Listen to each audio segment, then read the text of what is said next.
Norman always propounded his theory that there were two types of learning, experiential and vicarious. In other words, you could do things the easy way, yourself, or you could learn from others. One day when I was about 14, Norman asked me to buy an inflatable raft at Paragon Sports on Union Square, and we went camping. Off we went up to Cape Cod, the two of us, talking and laughing, joking all the way. And when we set up camp in the middle of the woods, he explained to me that he was going to make a fire. He was going to show me how, but after that, I'd be the keeper of the flame. I was the keeper of the flame. He says, just keep the fire going so I can smoke my pot. So that brings us all here tonight. A man's last wish reveals so much of what he's about. His was that Harvey's dream was realized and Ron's final work would be published. And I have to thank Michael Smith for taking up that challenge. Tremendous force we all know and love. I don't think there's anyone else like him who's taken this whole off-Broadway village scene from the 60s and actually endured and made sure that Ron's work, as well as the work of other great playwrights, lived on. So, Michael Smith, thank you so much. And he, early on, said to me that he wanted Marc Siegel to do the forward, and I said, you know, I have Norman's director's note, and it's Norman's tribute to Harvey and Ron. Believe me, the forward is amazing for anybody like me who's kind of half knowledgeable of the whole situation. I highly recommend it. Obviously, all of you will read it eventually. It's here tonight. And so, with no further ado, I'd like to introduce Marc Siegel.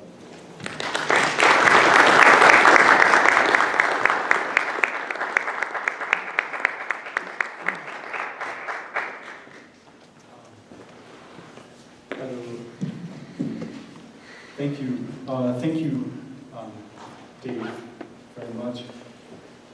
I should just maybe just first say a couple words about who I am. I mean, there are notes in the programs, but well, as you can hear, perhaps from my accent, I'm American, but I live in Germany, and I teach and work there. I work as sometimes a curator and a scholar.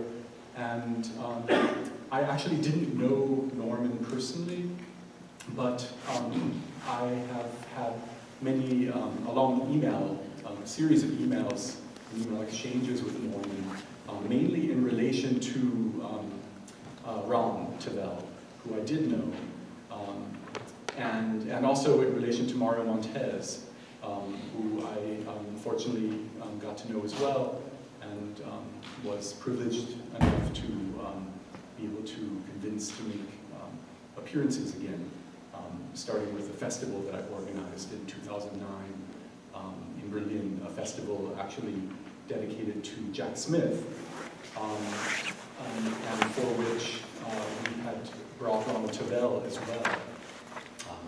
And Ron tragically died on the plane leaving the event that I co-organized in Berlin, which was quite a shock to all of us. And so it was all the more meaningful that Mario Montez then agreed to come out of retirement, so to speak, and make his first public appearances on stage as an homage to his old friend Ronald. So I've been involved. Maybe I'll stand over here because I don't have like notes. I've been involved then both as a scholar and a curator, and I was asked then by Michael to write the intro for this book, the foreword, and immediately said yes because of my history with Ron. I'll tell you just a little bit about that, but I just wanted to just tell you a teensy little bit about this book. It's and what it means to me. I know it probably means something different to each of you, to many of you who knew Ron much better than I did, and to many of you who knew perhaps Harvey as well, and Norman. But for me, as a scholar, let's say, I found it essential that Ron Tavel's role in writing, directing the performances of his screenplays, in performing in Andy Warhol's films, that Ron's multifaceted involvement in, to my mind, some of the best of Andy Warhol's films be made evident in book form in Ron's own voice. I know through, so the book actually traces Ron's collaboration with Warhol from December 1964, when he was asked by Warhol to contribute something to the soundtrack of the film Harlot, and ended up engaging in an improvised conversation with Billy Name and Harry Fainlight. And then his collaboration continued until much later than people, at least in scholars, usually think. It continued until July of 1967, a full 3 years, in which Ron Tavel wrote actually 17 screenplays for Warhol. There were about 11 or 12 of them were actually filmed, but Warhol had asked Ron to write these additional screenplays with the idea that they would make the films, and for different reasons they didn't in the different cases. So what this book is a collection of Ron's introductions to the screenplays that he wrote, the 17 screenplays. And they're introductions that Ron wrote in the late 90s and early 2000s. So it was after he had time to reflect on his experiences. It was after he had time to read scholarship that he disagreed with, and makes that clear, to read criticism. And so in a sense, it's his own reckoning with Warhol, with whom he had a lot of conflict. And as probably many people in the room did as well. And also his reckoning with critics and scholars, in a sense to attempt to, let's say, set the record straight, if you will, at least from his perspective, about Andy Warhol's screenplays. What's, I think, worth pointing out is that most people, again, I'll say scholars or younger people coming to Warhol's work, don't even realize that there were screenplays. And for some of them, there weren't, but as, for instance, Bob Heide, who's here tonight, can attest. Bob Heide, who wrote at least one screenplay for Warhol, and whose play, The Bed, was also filmed then by Warhol. But Bob Heide wrote the screenplay for Lupe. A lot of people think that Warhol just simply turned on the camera and then left, and that people were just left to improvise. And Warhol, of course, fostered that impression. And so that, for someone like Tavel, who actually wrote dramatically structured, dialogue-driven screenplays, that misunderstanding was quite painful.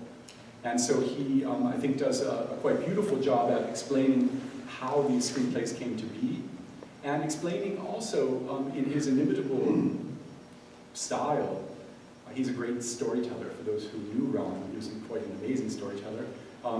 He tells the story of his emotional life during this process of collaboration, and the highs and lows of being involved in the factory, being involved with Warhol and others. There's also, in the book, I'm sorry, I'm like on some cheesy TV show doing a sales campaign right now, but since Michael Smith couldn't be here, I wanted to just properly draw attention to some of the aspects of the book that Michael so lovingly put together, Michael decided to include an essay by Ron called "The Roots of the Theater of the Ridiculous in the Scripted Films of Andy Warhol." And that essay, as the title maybe makes clear, is Ron's attempt also to intervene in theater history and to make clear something that often gets misunderstood, namely that the theater of the ridiculous that Ron and John Vaccaro brought to the stage, and Harvey Tavel also then contributed to as director, emerged out of Andy Warhol's films. As many of us know, the initial plays of the Theater of the Ridiculous were indeed Ron Tavel screenplays. And because of, I mentioned in my introduction that perhaps hovering in the background of Ron's discontent is the incredible success and, to my mind, understandable success and respect that Charles Ludlam receives and that Charles Ludlam brought to the term ridiculous. And I think that for Ron, Charles Ludlam, Ron I'm sure would be really upset that I'm even mentioning Charles Ludlam here at this event, but he just gives him a really a minor footnote. But I do think that, that at least in terms of scholarship and history, that when one thinks of the ridiculous, one often thinks of Charles Ludlam, understandably so. But there are different strands to the ridiculous. And as, for instance, someone like Lola Pachulinski, who's here tonight, it's quite an honor for me also to speak in front of her, can attest. Yeah, so there are different strands to the theater of the ridiculous, and one of those strands, and one of the ideas of ridiculous, emerged out of Ronald Tavel's work with Warhol. And that's something that he tries to make clear in this book. I actually got to know Ron Tavel because I was doing research on his films, and then I was working with a group of artists and actors and scholars in Berlin, and we decided to invite Ron to participate in a theater project where we wanted to pay homage both to Jack Smith and to Carmen Miranda. And we decided to invite Ronald Tavel and also Vaginal Davis, wonderful actress, drag artist from Los Angeles, to invite them to Berlin to work with German performers in this crazy project that we did called Cheap Jewelry. Ron loved it. He wrote 2 dialogues for himself, and in just a second I'll show you a little clip from that production where you can see Ron briefly in action.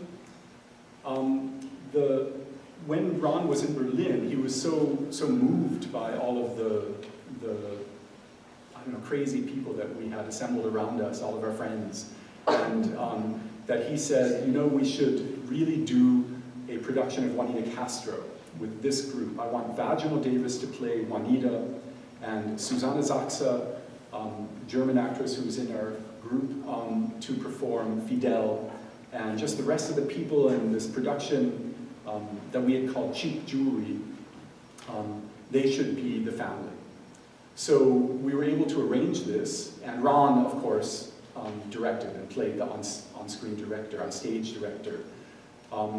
So we did that in Berlin. It was a one, of course, like Juanita Castro, no rehearsals, a one-night only event, and it was an incredible success. Something, The Ridiculous had actually been in Germany back in the 70s. Some of Ron's work is translated into German, but somehow Germans, well, they're not really ridiculous, which is much to their discredit. And so they were really blown away by this structure, this kind of theater performance. And it was written up as one of the best of the year in the theater, Big Theater Journal, so it was quite an exciting event.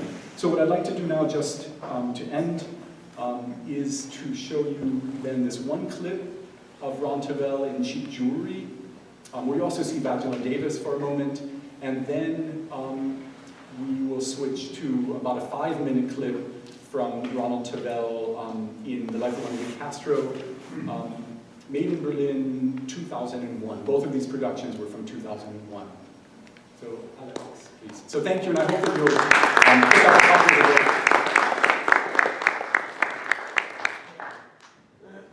By anyone, a man should be able to be women, and women can be men. Why should I always have to live in a city that I don't like, and in a century that I hate? Do you speak my language? Now, y'all, who are you? Bugs Bunny. I'm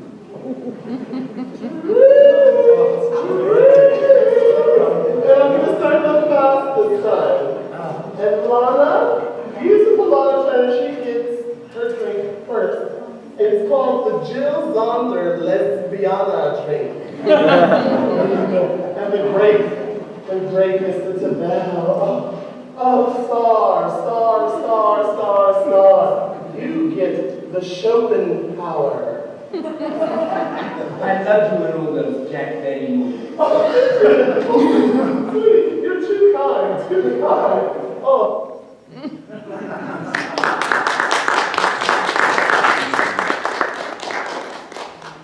Yeah, we can just show the second clip.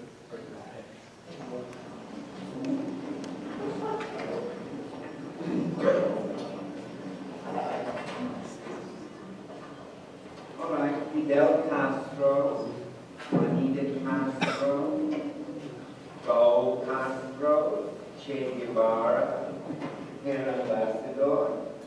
Please smile into the camera. You are posing for a family portrait. Hold it. Fidel, take out your cigar and light it.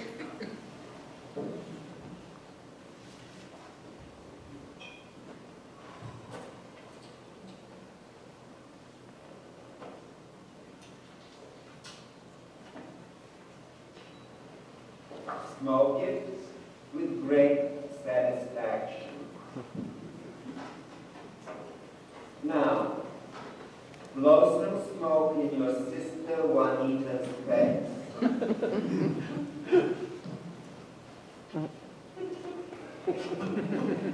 Juanita says, stupido.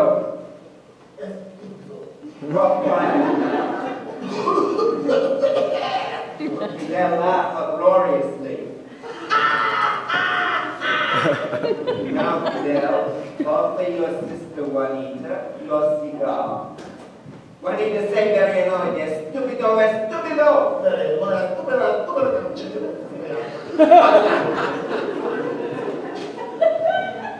Juanita, take it graciously and smoke. Continue smoking it peacefully, Juanita, and everybody else smile into the camera. Juanita, return this cigar to your brother Fidel. To your brother Fidel, Juanita.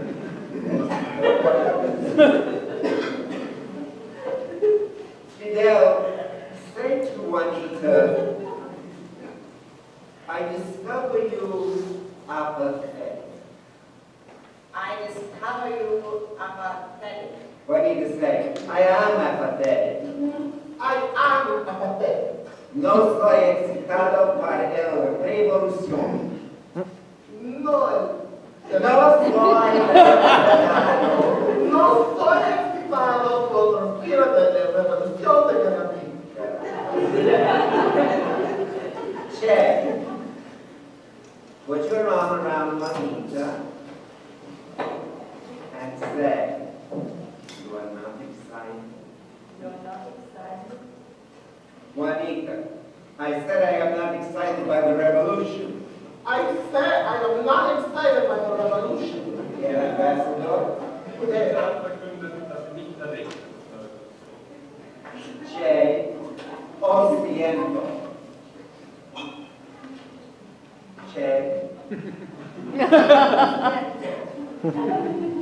Juanita, the revolution has not turned out good for me. The revolution has not turned out good for me. Fidel, silencio. Silencio! Juanita, shut up. Your stuff you always were a spoiled brat. Shut up with your stuff, you always were well. Now, Fidel, pinch Juanita's cheek affectionately. Juanita giggled like a little girl. Now,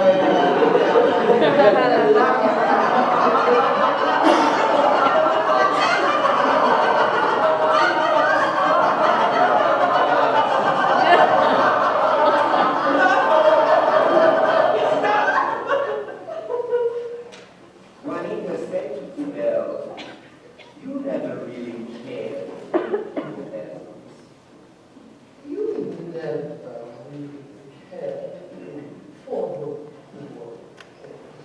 Yet very emotional.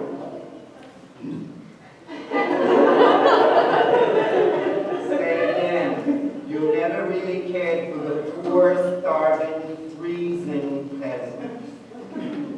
Never really cared for the poor, starving, freezing, terrible. Now, Juanita, think about the poor peasants.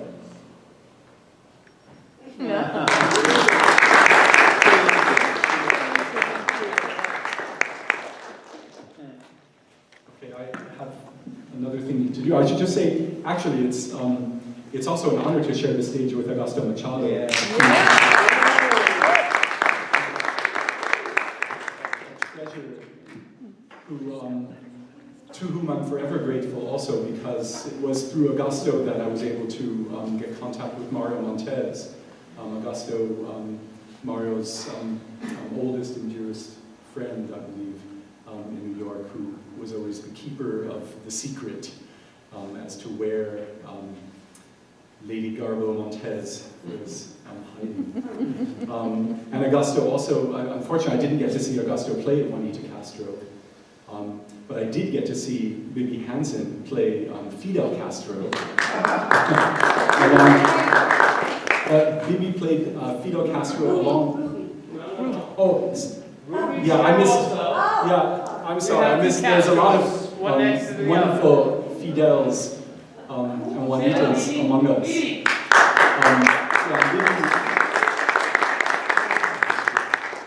Bibi played Fidel Castro alongside Mario Montez as Juanita in Berlin. Mario, when he agreed to come back to perform as a homage to Ronald Tavel, finally took on the role that Ron actually wrote for him. He wrote that role for him for Andy Warhol's film, but at that time Mario didn't want to do it, and never did until 2009, because he said that he felt that relations with Cuba had changed. And so he was comfortable doing it. So that was quite a wonderful experience, but I would have also loved to have seen Ruby Lynn Rayner as Fidel.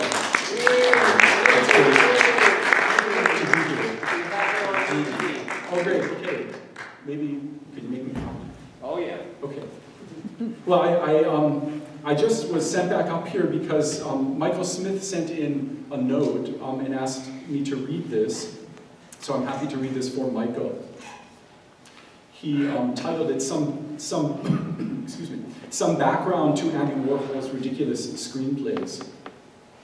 I reviewed some of Ronald Tavel's earliest plays for The Village Voice, and I directed The Life of Juanita Castro in Denver in 1968, and Bigfoot at Theater Genesis in 1972.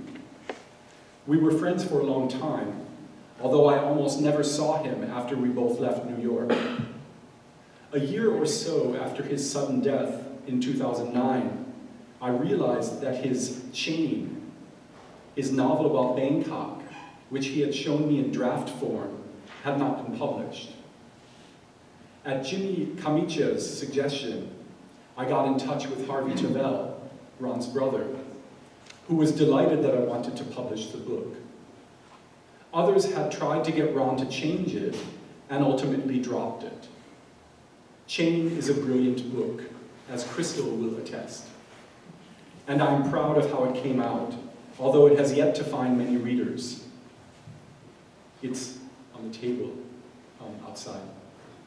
Harvey had another book of Ron's that he wanted to see published, entitled The Complete Warhol Screenplays of Ronald Tavel, and he had someone send me a PDF of the manuscript. It was unwieldy, nearly 500 pages, and although I thought some of it was terrific, it was too much for me. I said I could not do it. After Harvey died, still wanting it to be published, Norman Glick, his bereaved husband, got in touch with me about reviving the project. I considered it again and realized there was a wonderful book within that sprawling manuscript, all of which, by the way, is online at ronaldtavel.com. And I hope that David Glick and the Ronald Tavel estate will keep this website alive. It's a tremendous resource. That was my editorial. I'm sure Michael would agree with me. The texts Ron had written to introduce the screenplays, if laid end to end, constitute a beautifully structured and fascinating memoir of his collaboration with Andy Warhol, which, in addition to producing a raft of important films, led to the birth of the Theater of the Ridiculous and Ron's subsequent career as a playwright. It was a lot of work, but Norman said he would pay for it, and I made a budget. Then Norman got sick, and when he said it was his dying wish to have this book published, I had to do it. I'm very happy with the result and glad to present it to you in loving memory of Ronald Tavel, Andy Warhol, Harvey Tavel, and Norman Glick. From Michael Smith.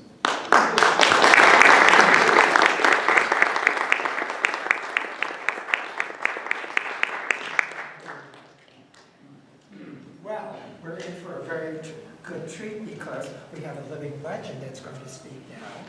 He's older than I. I'm 39. He's a bit over 40. But his history with the Chino and all of downtown, he's interviewed regularly because he is the source. So without further ado, we have the wonderful Robert Heide.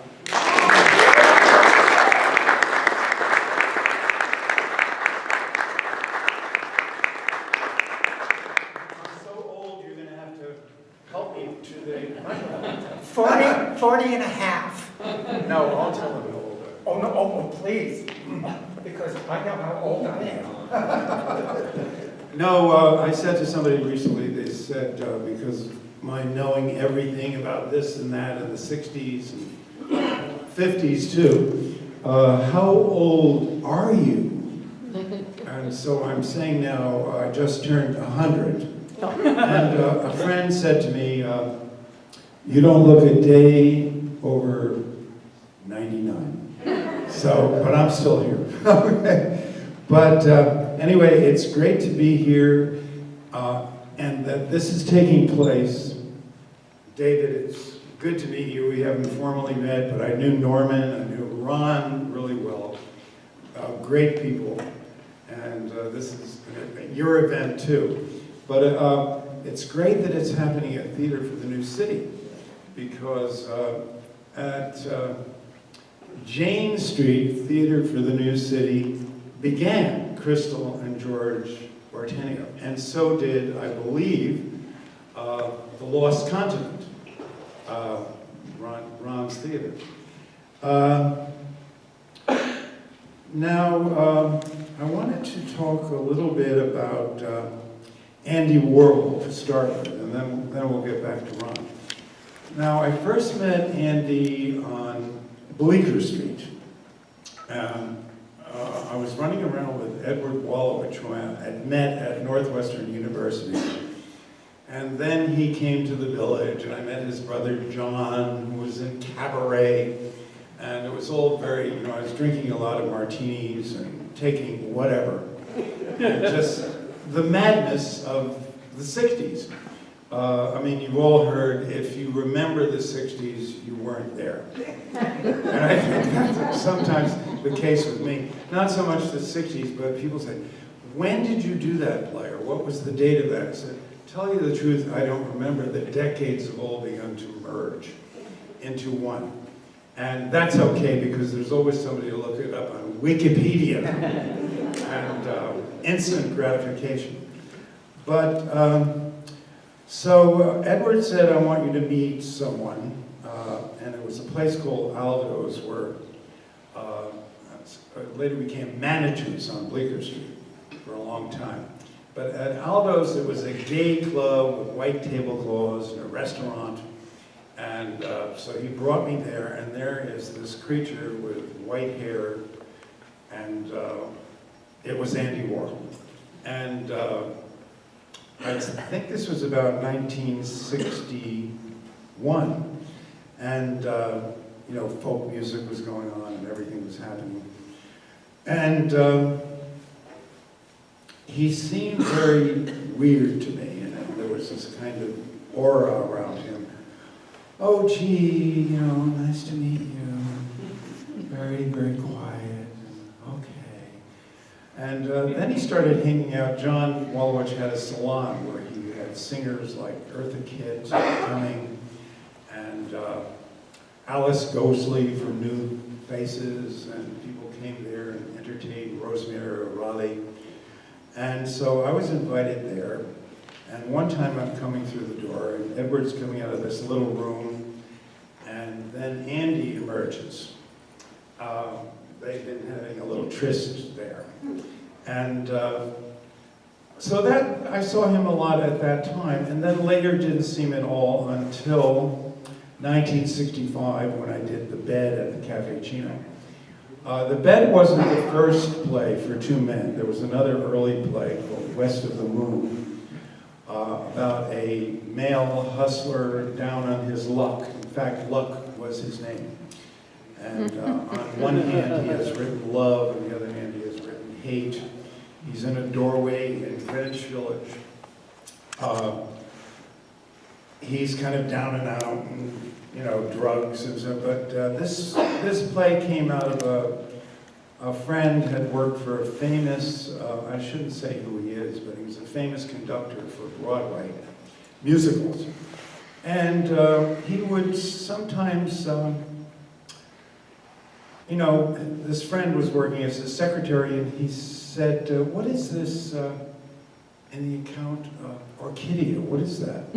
There's a lot of money there. He says, well, you know, I do my conducting, then I go to Sardi's, and I eat, and it's 1 o'clock or 1:30, and I'm feeling still up. So I called this number, and a man comes over and gives me a massage.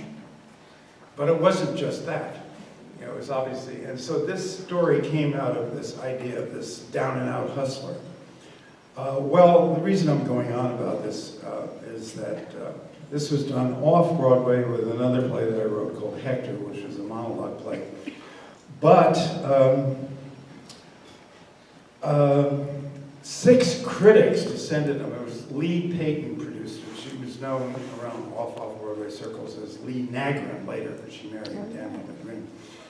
And I think it was Judith Chris went up here and said, where did you get the money to put on these plays?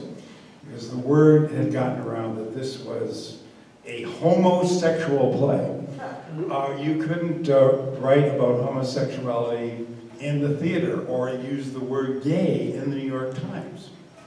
So I was told, Robert Heide will never write another play again. You're going to get me to stop talking?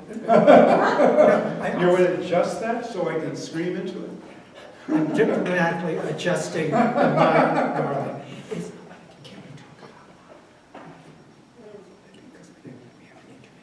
about Okay, you have an intermission. I'm talking to it. I'll say one thing about this play. Robert Heide will never write another play again.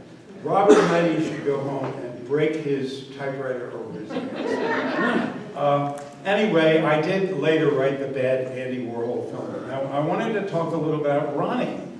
Ronnie, I knew from the Warhol scene and downtown, and the theater of the absurd, the theater of the ridiculous. At the Chino, it was called super realism. wasn't so much absurd, or it was like confronting the audience and doing whatever. We called Ronnie Turhan out of Turhan Bay because of the Arabian Nights, and he always seemed very exotic to me. Later on, there was a company formed by Irene Fornes and Julie Bellasso called New York Playwrights Strategy, where playwrights directed their own work and wrote plays on a grant. And it was just, and Ron did a play called The Ovens of Anita Orange Juice. Anita Bryant screaming and yelling about gays, let's get rid of those gays. And and it was a screaming, wild play and a confrontational play. I had written a play called Suburban Tremens about my family and everything falling about in the suburbs, but I won't go into that. But Ron began to hang out at Boots and Saddles, and I saw a lot of him there. And we had a great time. And we talked about Andy, and there was the thing where Ron had a falling out at one time with Andy Warhol, and I didn't know what it was about. And Andy had filmed The Bed, and it was his first split screen, which is now, among a lot of films, I'm sure Ron's as well, these films are being re-digitized by the Warhol Museum and the MoMA and the Whitney, so they'll all be brand new. You know, I don't know how long it's going to take, but it is happening, and the money has come forth. So it'll be The Bed and Ron's plays and stuff like that. But, so, you know, there's a lot of excitement about that. I think I lost my train there. I was talking about something. What was I talking about? Your zipper's down. My zipper's down? Better zip it up. Zip, zip. Okay. Well, listen, what'd you say? That's what's giving you a sign. He's giving you a sign to shut up? Have I talked too much? Yeah, we have to have an intermission. So listen, everybody, it's great to be here. This is family and friends and strangers. My childhood friend Norma is here. We knew one another since the age of 5, and Norma just turned 39, I think, right, Norma? Jack Benny's age. Okay.